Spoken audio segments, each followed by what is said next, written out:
子般清風譜寫這故事，長跑最弱的啦。朦朧像告示，如唯美細數的書，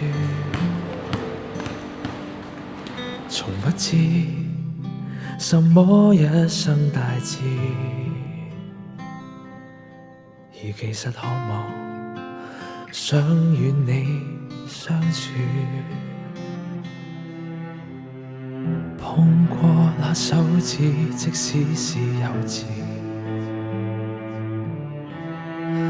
那戀意共心意經過不止，可惜不懂怎麼全情達意，徒留下這遺憾再後悔不已。應該怎麼告知？當歲月已恨遲，未說破心思，任性一次，擁抱也許可以成就你與我相依。匆匆光陰句子，這愛字不敢試，未勇敢開始，沒法叫這悔恨停止，留低這回憶的諷刺。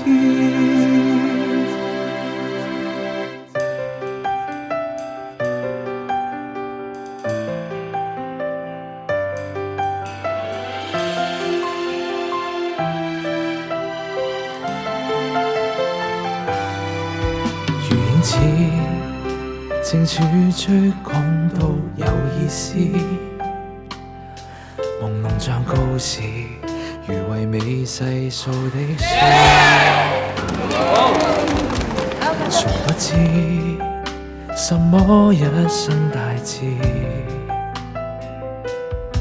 而其實渴望想與你相處。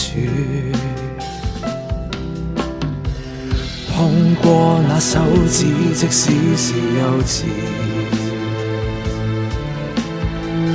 那戀意共心意經過不止，可惜不懂怎麼全情達意，徒留下這遺憾再後悔不已。應該怎麼告知？當歲月已恨遲，未說破心思，任性一次，擁抱也許可以成就你與我相依。匆匆光陰句子，這愛字不敢試，未勇敢開始，沒法叫這悔恨停止，留低這回憶的諷刺。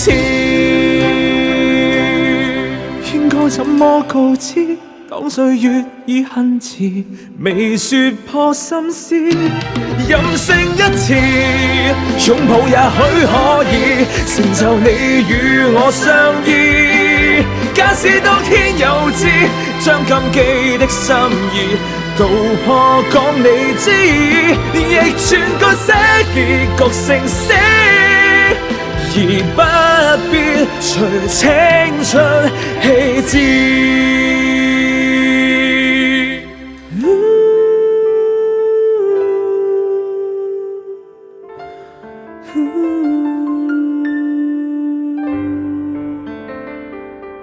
記憶可否永存？